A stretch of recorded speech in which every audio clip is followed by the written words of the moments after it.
यहाँ पर बड़ी मार्मिक प्रसंग की बात आया है, आप इसको ध्यान से सुनिएगा कि कृष्ण भगवान ने पूतना को देख करके अपने नेत्र बंद क्यों कर लिए। यहाँ पर कई साधु पुरुषों के, कई महापुरुषों के, कई संतों के अपने अलग अलग मत हैं, और जरा उन मतों को श्रवण करें और उन मतों का श्रवण करके आनंदित हो। आपसे तो आनंद की गंगा बहेगी, आप लोग आनंद की गंगा में रहोगे। लेकिन पूतना ने जब गोकुल में प्रवेश किया तो हमारे कृष्ण भगवान ने अपने नेत्र बंद कर दिए। देखिए, पूतना है अविद्या और ज्ञान स्वरूप हमारे कृष्ण है।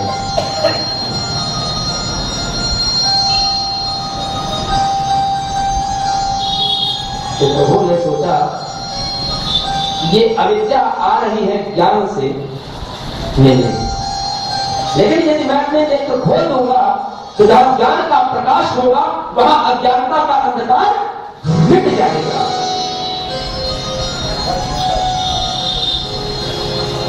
जहां पर ज्ञान का प्रकाश होगा वहां पर अंधकार मिट जाएगा, और अगर अंधकार मिट गया तो पूतना चली गई, और पूतना भी चली गई तो लीला कैसे होगी, पूतना का वध कैसे होगा? मैंने समझने की बात, ये पूतना बालक थी,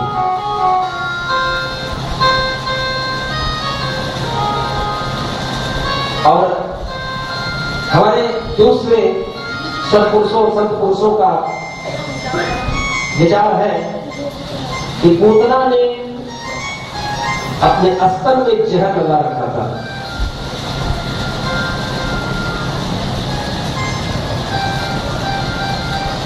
और प्रभु ने अपने नेत्र वैसे भी क्यों बंद कर दिए, क्योंकि अगर नेत्र खोलेंगे तो पूतना अगर प्रभु के नेत्रों को देखेगी तो कहीं प्रभु के नेत्रों को देख करके पूतना के मन में प्रेम की उत्पत्ति न हो जाए, अनुराग न हो जाए। और यदि अनुराग हो गया पूतना के हृदय में, और पूतना के हृदय में यदि प्रेम हो गया तो फिर इसका वध कैसे करूंगा, क्योंकि जहां प्रेम होगा वहां वध नहीं होगा। एक संत ने कहा नहीं, पूतना ने अपने नेत्र इसलिए बंद कर दिए कि मानो श्री कृष्ण भगवान शंकर को याद कर रहे हो।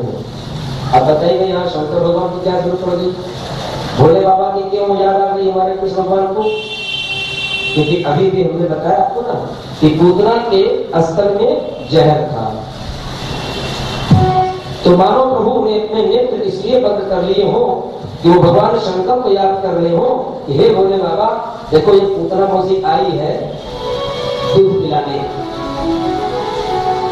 तो इसके स्तन में तो जहर है, अब जहर तो हमने कभी खाए नहीं, और आप तो इसके स्पेशलिस्ट हो ना, ये आपने तो पिया भी है, आपने इसका भोग भी लगाया है,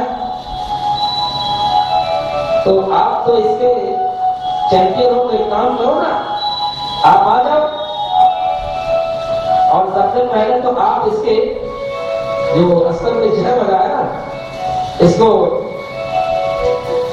भोग लगाओ, और बाकी का सारा माल फिर मैं रखता हूं। तो मानो कृष्ण ने अपने नेत्र इसलिए बंद कर लिए हो कि मानो वो भगवान शंकर को याद कर रहे हैं,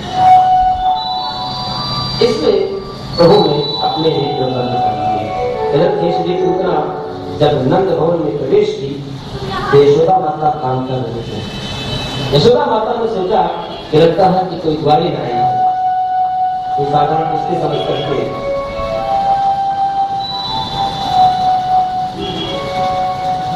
आई होगी कृष्ण भगवान को देखने।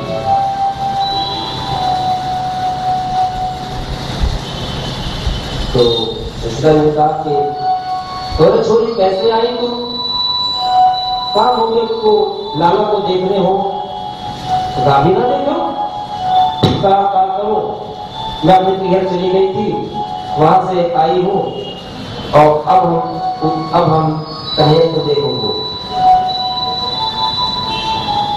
यशोदा माता को सोचा ठीक है, और जब ही पूतना ने भगवान कृष्ण का दर्शन किया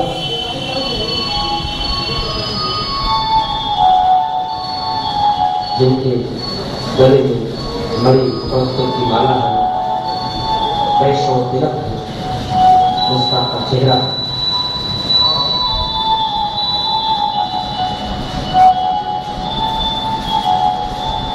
भगवान कृष्ण ने सोचा कि मैं तो दुधुमा शिशु हूं और स्तनपान करना ही मेरी जीविका है। बच्चे को क्या करिए, मां के स्तन का दूध।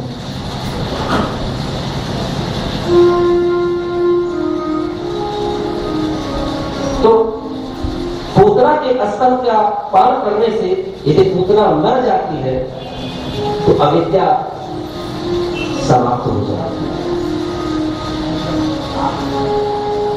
देखिए, अविद्या के 14 स्थान हैं। 5 कर्मेंद्रियां, 5 ज्ञानेंद्रियां,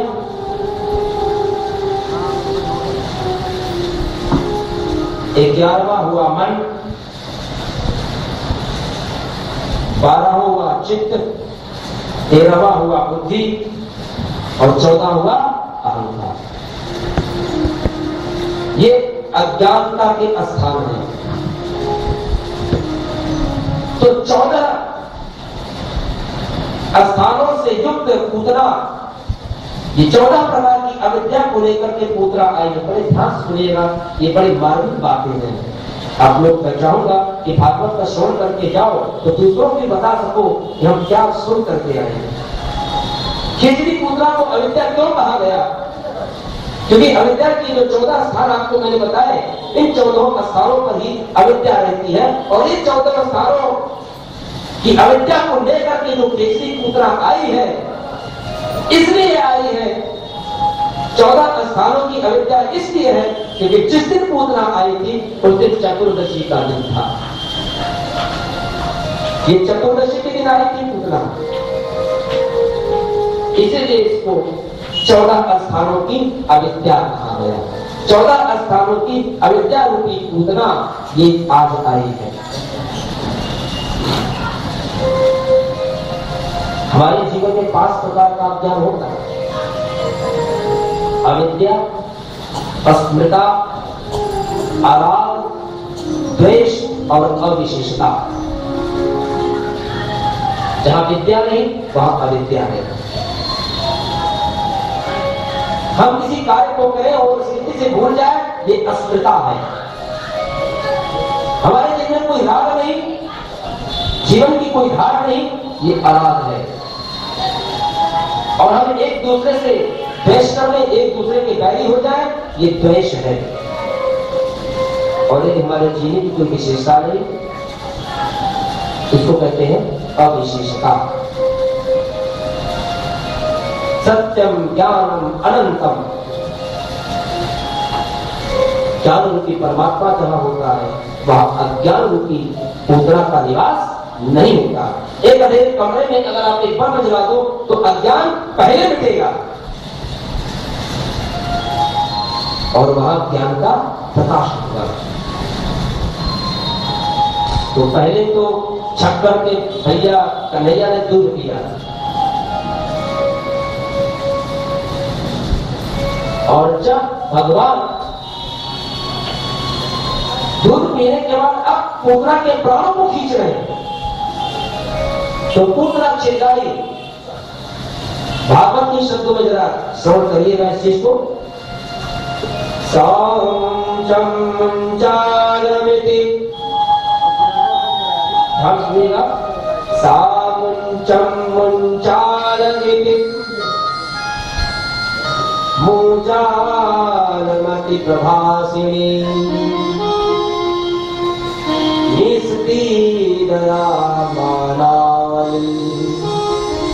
नाखिल जीव वर्मणि विपृतने चरणो आजु भुजो प्रस्ताविंगता माता शिखतो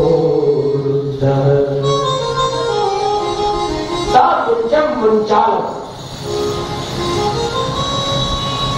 पूतना ने कहा, अरे महाराज छोड़ दे छोड़ दे।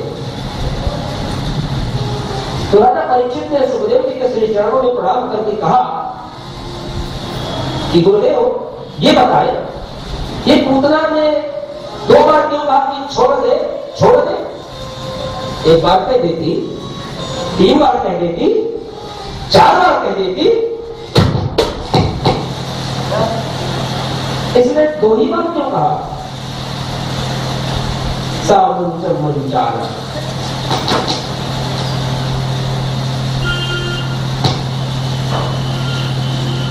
तो सुखदेव जी ने कहा कि उसने कहा पुत्रा ने छोड़ दे छोड़ दे, अर्थात मुझे इह लोक से छोड़ दे। यही लोग माने इस लोक से। तो भैया इस लोक से जब आदमी जाता है तो किस लोक में जाता है? परलोक में जाता है। पर माने जो हमारा नहीं है, यही लोक माने जो हमारा है। ये भूलोक आपका है, जो चाहे सो कर लो, लेकिन जितना चाहे रह लो, ये आपकी बस में नहीं है।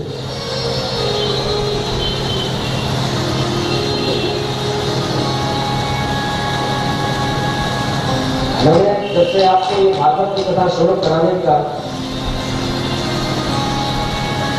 कार्य संपादित किया है, मेरा एक ही उद्देश्य है कि जितने भी लोग आओ सब यहाँ से कुछ न कुछ सीख कर कुछ लेकर जाओ। और मेरा कर्तव्य निवेदन है कि आप लोगों ने खासतौर से उन माताओं बहनों पुरुषों से जो प्रतिदिन आ रहे हैं, अपने जीवन में इस भागवत का कोई न कोई शब्द अवश्य धारण करें।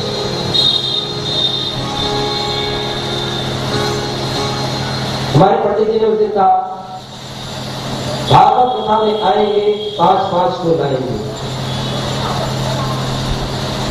अभी हमसे एक हमारे मिलने वाले हम लोग कहा भैया 10-20 लोगों से तो हमने कहा भैया चलो, लेकिन क्या अभी किसी से कहिए भैया भागवत कथा में चलो तो कहीं भैया मकान बनवाना है, आदमी भरवानी है, बिल्डिंग बन रही है। और भागवत कथा का जो समय आता है तो उसमें बच्चे के आने का समय हो जाता है, कस्टमर आया हुआ है, इतनी भीड़ लगी रहती है, इतना काम है कि भैया मरने तक की फुर्सत नहीं है, क्या बताऊं। तो उनसे मेरा कर्तव्य निवेदन है, यदि मेरी आवाज वहां तक पहुंच रही हो, ना पहुंचे तो आप उनसे कह देना जिनसे आपने कहा कि भागवत में चलो और लोग नहीं आए। ये मेरा संदेश आप उन तक जरूर पहुंचाए। भैया ठीक है, तुम्हारे पास काम बहुत है तो भागवत में श्रवण करने नहीं आए, व्यस्त ज्यादा हो, मरने तक की फुर्सत नहीं है, तो लेकिन एक बात अच्छी तरह से सुन लो कि भागवत का श्रवण करने की फुर्सत नहीं है तो नहीं सही, लेकिन मरने की फुर्सत तो निकालनी पड़ेगी। मरने की फुर्सत तो निकालनी पड़ेगी, क्योंकि मृत्यु किसी का इंतजार नहीं करती, वो लेके चली जाएगी। उससे यदि कह दोगे कि भैया अभी थोड़ी देर ठहर जा, मरने की फुर्सत नहीं है, तो पकड़े गटे लेकर चला जाएगा।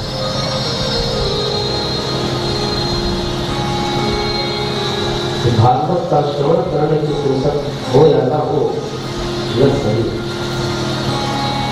मरने की फुर्सत तो निकालने ही पड़ेगी।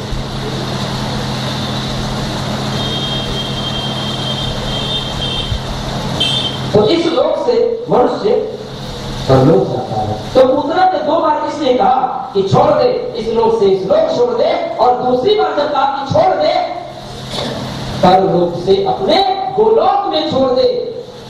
क्यों? परमात्मा के लोक में जाने की बात पूतना ने क्यों कही? इसलिए कि हे प्रभु, हे दीनबंधु दीनानाथ, हे परमात्मा कृष्ण, इस लोक से जब मनुष्य परलोक में जाता है तो फिर इस लोक में ही आता है, इसी लोक में फिर वापस आना पड़ता है। लेकिन अब तो जो व्यक्ति, जो मनुष्य, जो आत्मा परलोक से भूलोक में गोलोक में चली जाती है, परमात्मा की लोक में चली जाती है, परमात्मा की शरण में चली जाती है, उसको फिर दोबारा इस लोक में नहीं आना पड़ता।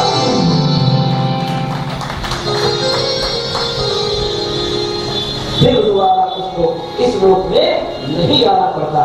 इसलिए हे प्रभु, हमको इहलोक से परलोक और परलोक से अपने गोलोक में छोड़ दे, अपने परमात्मा लोक में छोड़ दे, अपने शरण में छोड़ दे।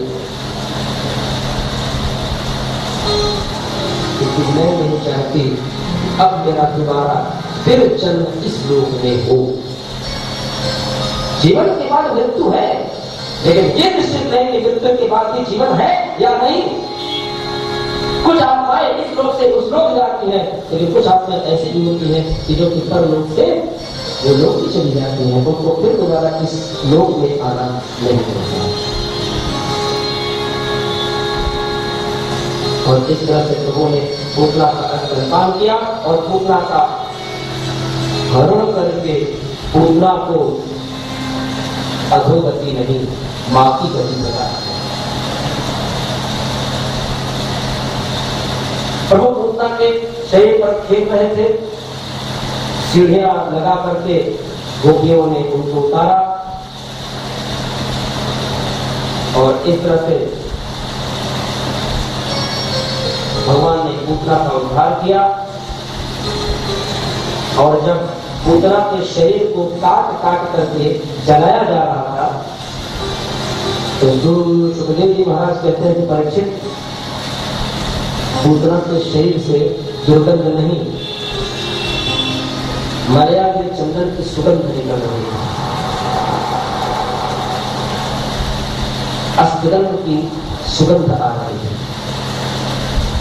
और जब नंद जी मथुरा से गोकुल की ओर लौट रहे थे और रास्ते में जब उन्होंने देखा कि पूतना के शरीर को काट काट करके जलाया जा रहा है, तो उन्होंने पूछा, इतना विशाल शरीर किसका जलाया जा रहा है? और ये पूतना का शरीर है। पूतना तो चेचरी पूतना, राक्षसी पूतना, और एक राक्षसी के शरीर से दुर्गंध के बजाय सुगंध आ रही है। परीक्षित जी ने कहा कि सुनने वाला आप ही कैसी बात करते हो? अरे किसी के मृतक शरीर से दुर्गंध आती है तो सुगंध आती है, और आप कहते हो कि सुगंध आ रही थी। सुगंध इसलिए आ रही थी तो प्रभु ने पूतना को अधोगति नहीं, ये दुर्गंध उन्हीं के शरीर से आती है जिनको अधोगति प्रदान होती है। प्रभु ने पूतना का वध करके उसे अधोगति में मां की गति प्रदान की।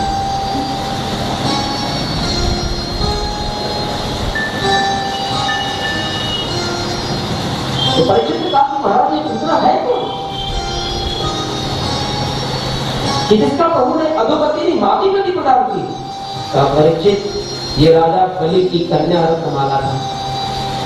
और जब बटुक बामन भगवान, कल आपने बामन जी का अवतार देखा, जब बटुक बामन भगवान राजा बलि की यज्ञशाला में 3 फल धरती मांगने गए थे, तो हमारे बामन महाराज का सौंदर्य देख करके रत्नमाला मोहित हो गई और प्रभु के मोह को देख करके रत्नमाला के हृदय में एक मां जैसी ममता इस प्रकार से उठी कि रत्नमाला के हृदय में, रत्नमाला के स्तन में दूध आ गया। और रत्नमाला ने सोचा, काश ऐसा मेरा पुत्र होता, मेरा बच्चा होता। तो मैंने कृष्ण भगवान ने रत्नमाला को ये वचन दिया था, जब द्वापर में मेरा जन्म होगा तो मैं तेरे स्तन का दूध पीऊंगा, तुझे मातृत्व सुख प्रदान करूंगा। ये वही रत्नमाला,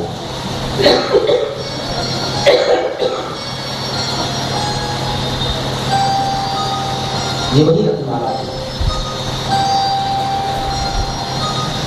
बटुक बामन भगवान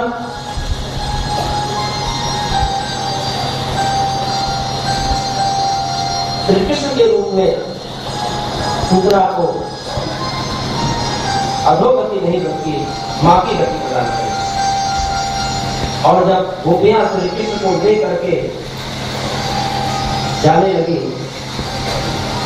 तो यही भाव मन में गुनगुनाए। आइए वही भाव हम लोग गुनगुनाए। बाके बिहारी लाल तेरी जय हो।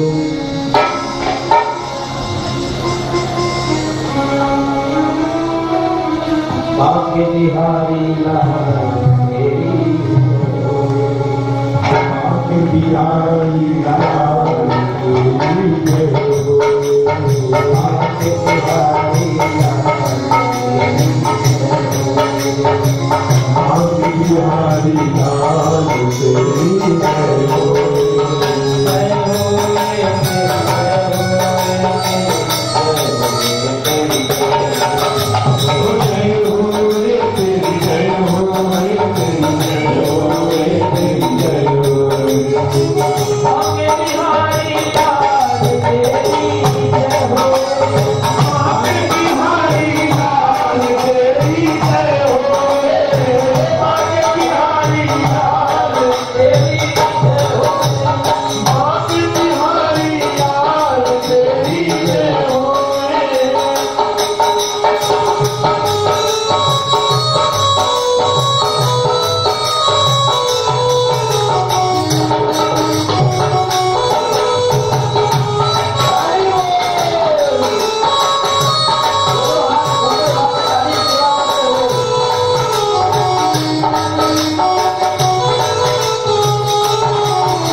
श्री कृष्ण को गोपियों ने गौशाला में ले जाकर स्नान कराया, पवित्र करके गोपियां अपने लाला को लेकर यशोदा जी के नंद भवन ले जाती हैं। तो इस तरह से प्रभु ने पूतना को,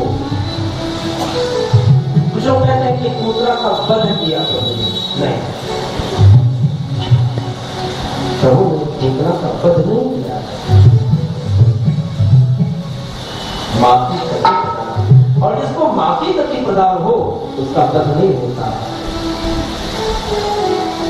इसलिए आप लोग अपने हृदय से, अपने मन से इस स्मृति को भुला दीजिए कि पूतना का वध हुआ था। जब भी आपसे कोई कहे कि भगवान कृष्ण ने पूतना का वध किया था, तो उसे पढ़ना वध नहीं किया, माफी नहीं करना।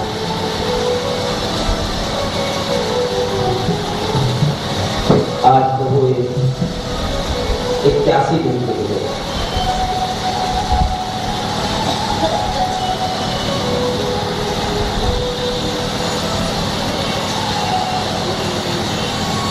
और यशोदा जी ने अपने प्रभु श्री कृष्ण 81 दिन के अवसर पर ब्राह्मणों को दान दिया, दान पुण्य किया।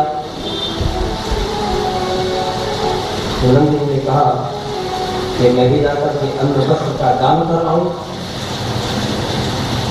यशोदा ने कहा कि लाला को जरा समय मिटा दूं और मैं भी करती हूँ, दोनों साथ दान करते हैं। राज्य के कोई लाला को निकाला न पता चलता है। बड़ी सुंदर भाव है। श्री कृष्ण की कथा को श्रवण करने के लिए आप अपनी आध्यात्मिक दृष्टि को देखें। आध्यात्मिक दृष्टि से कथा का श्रवण करें। इस कथा में व्यवहार जगत और आध्यात्म जगत दोनों जगत का वर्णन किया गया है। यशोदा ने भगवान कृष्ण को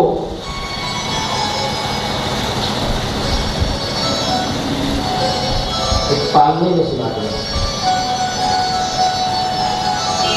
और पालना एक टोपी बैलगाड़ी पर रख दिया। ध्यान दीजिए, पालना और टोपी बैलगाड़ी, उसी टोपी बैलगाड़ी पर प्रभु का पालना यशोदा जी ने रख दिया, और पालने में श्री कृष्ण निद्रा में सोए हुए हैं। और ब्राह्मण की सेवा में यशोदा माता जन्म गई, और इधर शकटासुर नाम का राक्षस आ गया और बैलगाड़ी पर आकर बैठ गया। क्यों बैठ गया? क्योंकि प्रभु सोए हैं, प्रभु को जगाने के लिए। लेकिन प्रभु को तो पता चल गया कि शकटासुर आ गया और बैलगाड़ी हिला रहा है मुझे जगाने के लिए, मुझे मारने के लिए। तो लाओ मैं रोऊं, अगर मैं रोऊंगा तो ये भाग जाएगा, मां आ जाएगी। अब प्रभु ने भाई जब आए थे तो रोना तो जानते नहीं थे, तो जब रोए तो ओम निकला। अब तो 81 दिन के हो गए, थोड़ा बहुत सीख लिए थे रोना, हल्का फुल्का आ गया था रोना, पहला करने लगे। किए तो यशोदा माता बहुत दूर थी, यशोदा माता नहीं है, को ब्राह्मणों को दान देने में व्यस्त है। भगवान ने सोचा कि लगता है कि माँ तो आएगी नहीं, तलाव फिर सरकार सोचे 1-2-4 हाथ कर लेते हैं ना, 1-2 हाथ हो जाए। तो प्रभु दोनों हाथ सरकार से घेरने लगे, और जब ये प्रभु ने सकट पे लात मारी तो त्यों ही सकट में जो मटकिया थी धड़ाम ले जाके जमीन को, और सरकार सुधा बंधन हो गया। बोले कृष्ण भगवान की इस प्रकार से प्रभु ने सरकार को संभाल किया। देखिए, समझिए जरा इस कथा को। देखो, एक पालना है जहाँ पर सोए हैं, और पालना है बैलगाड़ी पर जिस पर सकट बैठा।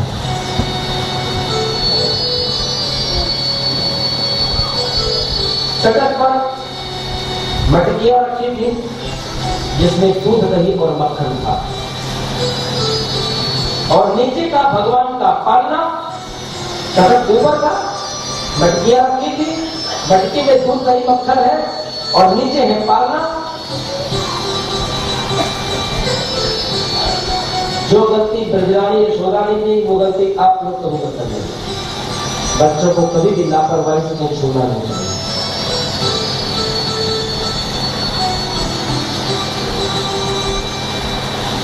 हम ईश्वर को महत्व कम देते हैं, भौतिक पदार्थों के आगे हम ईश्वर को महत्व कम देते हैं। मंदिरों में जाते हैं तो रुपए को ऐसे फेंक देते हैं, चलो भगवान ने क्यों दिया, और फेंकते सोचते हैं एक फेंक रहे 100 आएगा।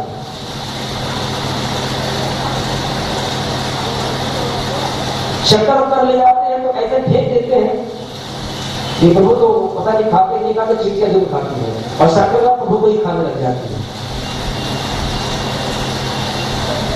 ईश्वर को महत्व नहीं देते, भौतिक पदार्थों के आगे हम ईश्वर को महत्व नहीं देते। तो सांसारिक दृष्टि में भौतिक पदार्थों का महत्व बढ़ जाता है, लेकिन आध्यात्मिक दृष्टि से जब देखें तो भौतिक पदार्थों का महत्व नजर गहरा है, तुच्छ है, क्योंकि आध्यात्म जगत से प्रभु का प्रवेश होता है और आध्यात्मिक दृष्टि में प्रभु का महत्व बढ़ता है। तो हम इसलिए सांसारिक दृष्टि से नहीं, आध्यात्मिक दृष्टि से इस भागवत कथा का श्रवण करें।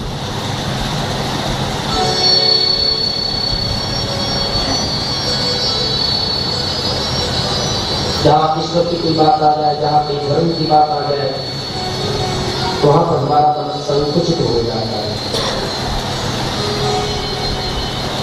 ये गृहस्थ रूपी, ये गृहस्थ क्या है? ये आपकी गृहस्थ एक बैलगाड़ी है जिसके 4 पहिए हैं, 2 हाथ पत्नी के हैं और 2 हाथ पति के हैं।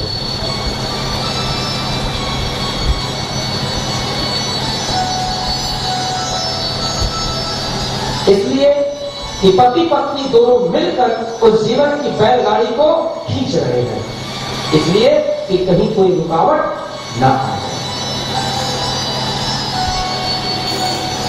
कहीं कोई रुकावट। ये जीवन रूपी बैलगाड़ी है जिसके 2 पहिए को पति खींच रहा है और 2 पहिए को पत्नी खींच रही है। इसलिए हमेशा पति पत्नी को साथ चलना चाहिए। जो पत्नी अपने पति को धर्म के रास्ते पे ले जाए वही कहलाती है धर्म पत्नी। एक बार फिर से बोले राधे कृष्ण, राधे कृष्ण, राधे कृष्ण। जो पत्नी अपने पति को धर्म के रास्ते पर ले जाए वही पत्नी धर्म पत्नी है, और जो पति अपनी पत्नी को धर्म के रास्ते पर ले जाए वही पति धर्म पति है।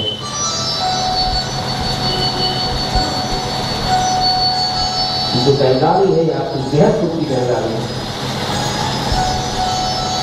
व्यक्ति को कभी कभी अपने पुरुषार्थ का अभिमान हो जाता है, अपने पुरुषार्थ का अभिमान कर लेता है। मैंने ये किया, मैंने वो किया, मैंने वो किया, ये अभिमान है। और कोई बुरा हो जाए तो प्रभु आपने क्या किया, हे भगवान आपने ये क्या किया। मोटरसाइकिल नई खरीदी, मंदिर में लेकर पंडित जी को पैसा दिया, तिलक लगवाया और लड्डू लिया और लेके दौड़ाया और लेके फाट पड़े। तो अभी तो सोच रहे थे पंडित जी देखिए मैंने गाड़ी खरीदी, मैंने रजिस्ट्रेशन करवा लिया है, मैंने बहुत अरे पंडित जी गाड़ी मैंने खरीदी है, ये अच्छी है। हाँ अच्छा, बहुत अच्छी गाड़ी है। हाँ पंडित जी पूजा वूजा कर दो, अब मैं एक गाड़ी और लेना चाहता हूँ। और जब गाड़ी का एक्सीडेंट होता है कहते हे भगवान आपने ये क्या किया।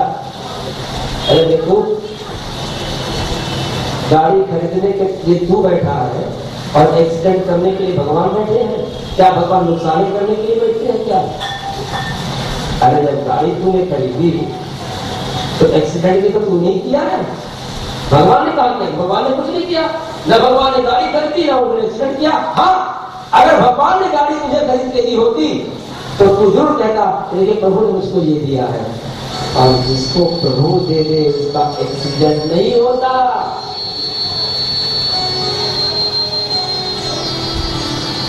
जिसको प्रभु देते हैं उसका एक्सीडेंट नहीं होता है। इसलिए जो अपने मार्ग पर चलता है, अपने स्वार्थ के मार्ग पर चलता है, अपनी निष्ठा के मार्ग पर चलता है, अपनी लालच के मार्ग पर चलता है, अपने गुण के मार्ग पर चलता है, अपने अहंकार के मार्ग पर चलता है, उसके जीवन में इस तरह की घटनाएं आती हैं। लेकिन जो परमात्मा के मार्ग पर चलता है, जो सत्य के मार्ग पर चलता है, उसके जीवन में कोई घटना नहीं घटित होती। और यदि कोई घटना घटित हो भी गई तो उस घटना में प्रभु का साक्षात उस व्यक्ति को दर्शन प्राप्त होता है, प्रभु की कृपा का दर्शन प्राप्त होता है।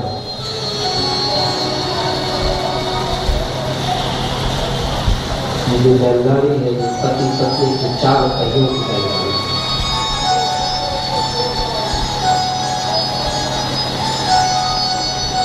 जब भी आपके हृदय में, आपके मन में पुरुषार्थ की भावना न आए, अभिमान की भावना आए, और अभिमान की भावना यदि आपको मिटानी है तो आप प्रभु के नाम का संकीर्तन करने लग जाओ, प्रभु के नाम का सुदृढ़ करने लग जाओ, प्रभु के नाम का जाप करने लग जाओ। यह आपका स्वाभिमान, यह आपका अभिमान मिट जाएगा। क्यों? क्योंकि इस स्वाभिमान को, इस अभिमान को प्रभु स्वयं ले लेते हैं। ला बेटा, तेरे मन के अभिमान को तू मुझे दे दे, अपने मन के स्वाभिमान को मुझे दे दे। और प्रभु आपके अभिमान को, आपके सम्मान को लेकर के आपको सम्मान देते हैं। यदि आपने अपने अभिमान को, अपने स्वाभिमान को प्रभु के श्री चरणों में अर्पित कर दिया तो मेरा प्रभु, मेरा श्याम सुंदर, मेरा बांके बिहारी, मेरा कन्हैया आपको सम्मान देता है, और सम्मान देकर के अपनी आंखों में बसा लेता है। अपनी बुराइयों को, अपने दुर्गुण को, अपने अभिमान को, अपने स्वाभिमान को मेरे प्रभु के श्री चरणों में अर्पित करके जरा कृपा देखो तो सही।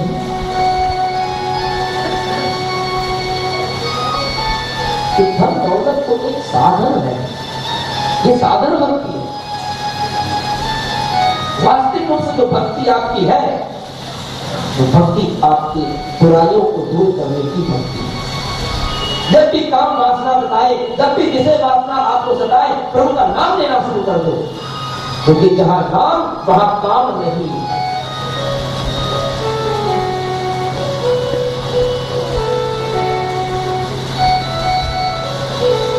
तो प्रभु ने आज इस लीला के माध्यम से इस बात को बताया है। एकदा यो लालयन्ति सुतं सती गरिमां शिशोर्मोह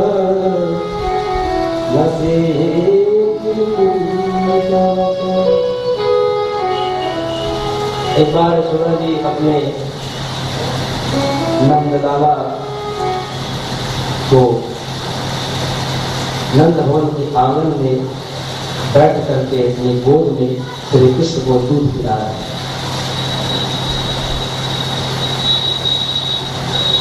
और दूध पीते पीते भगवान श्री कृष्ण अचानक कठोर हो गए। क्योंकि श्री कृष्ण ने आकाश की ओर देखा कि तरावत नाम का असुर आकाश मार्ग में चक्कर लगा रहा है। ये तरावत कंस का निजी सेवक था, आदि एवं वायु के रूप में आया। तो प्रभु ने सोचा कि ये आया है तो मुझे उड़ा कर ले जाएगा।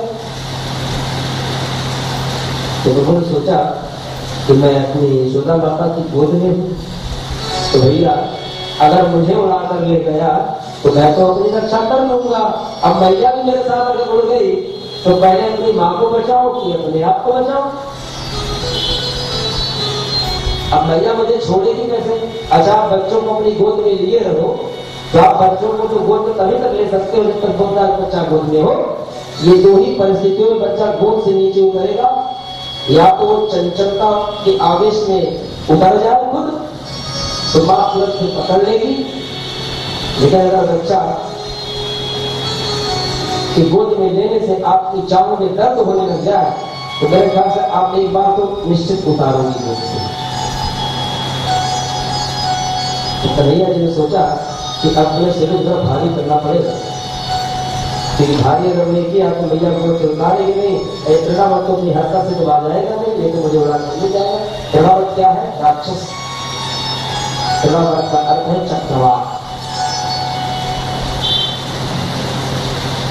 एनाकोंडा एक तरह का चक्रवात होता है, और ये जब चक्रवाती तूफान चलता है तो बड़ी बड़ी बिल्डिंगों को भी उड़ा कर देता है, और ये चक्रवात बनकर तृणावत आकाश में चक्कर लगाने लगा। लोगों ने सोचा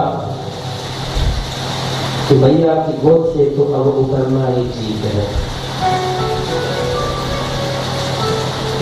और इतना बदल कर दिया कि माँ ने गोद से उतार करके जैसे ही अंदर गई, कहते कि समय छटके क्या आ जा गई, मैदान खाली है। और तृणावत आया, प्रभु को लेकर के आकाश में उड़ा, और छठ प्रभु ने तृणावत का आकाश में ही संहार कर दिया। बोले कृष्ण भगवान की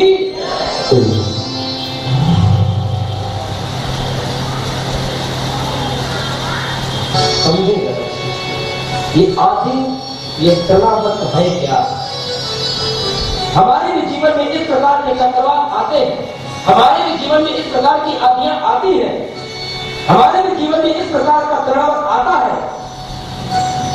और ये आदि, ये चक्रवात, ये आदि कौन सी? मोह की आदि। ये मोह की आदि है।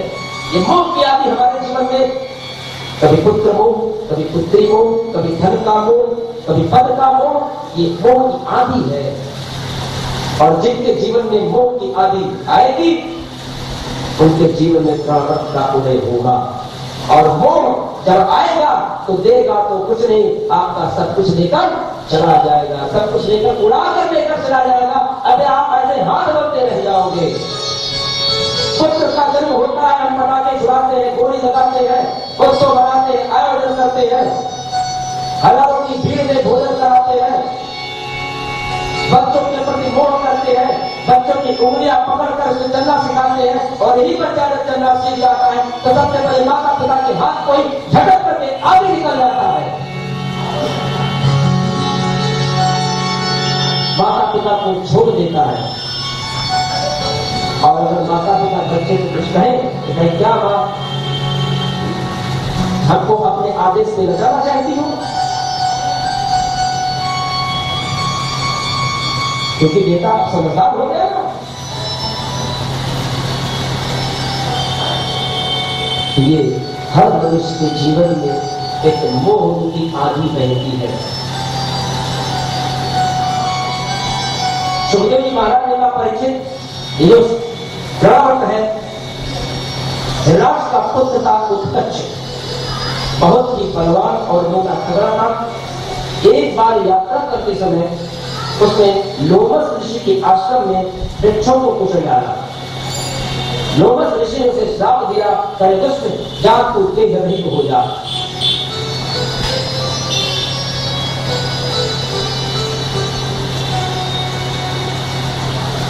तृणावत है। बाद में तृणावत ने अपने गलती की माफी मांगी तो ऋषि ने कहा, जब तेरा कृष्ण उद्धार करेंगे द्वापर में तो तू इस योनि से मुक्त हो जाएगा। और प्रभु ने इस प्रकार से तृणावत का उद्धार किया। भगवान ने जिन जिन राक्षसों को मारा नहीं, उनका उद्धार किया है। मारता तो मनुष्य है, प्रभु किसी को मारते नहीं। प्रभु को जब भी करते हैं तो उद्धार ही करते हैं। इसके भाग्य में ऐसा हो कि जो प्रभु के द्वारा उद्धार आए।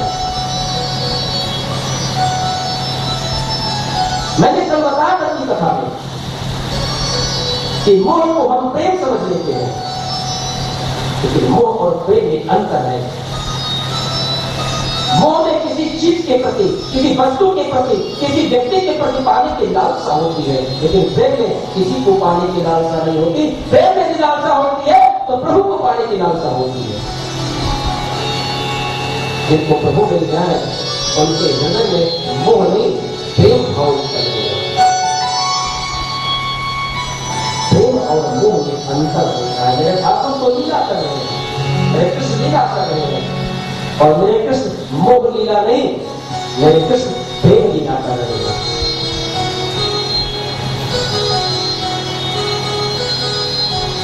प्रभु ने इसीलिए प्रेम से पूतना का उद्धार किया, इसीलिए पूतना के हृदय से सुगंध आ रही है, क्योंकि प्रेम में सुगंध होती है और मोह में दुर्गंध होती है। एक बार अच्छी तरह से ध्यान कर लो और एक बार प्रेम से श्री राधे कृष्ण राधे कृष्ण राधे कृष्ण। मोह में दुर्गंध होती है, पाने की दुर्गंध, प्राप्त करने की दुर्गंध। पत्नी से प्रेम नहीं होता है, मोह होता है, क्योंकि स्त्री को पाने की मोह होती है। आप सभी लोग पढ़े लिखे हो और मुझको कहने में कोई इतराज नहीं है। पुरुष स्त्री को देकर क्या पाता है और स्त्री पुरुष को क्या देकर क्या पाती है। पुरुष प्रेम देता है स्त्री को और शरीर पाता है, और स्त्री शरीर लेकर प्रेम पाती है।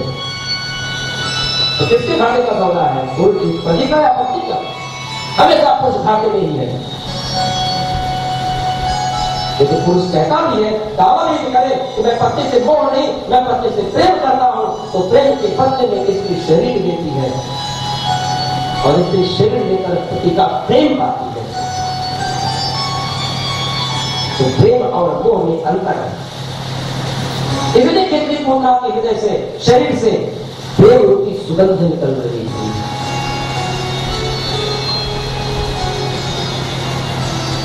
क्योंकि जहां जहां मोह होगा वहां हवा हमें पीड़ा होगी, प्रेम में कोई पीड़ा नहीं होगी।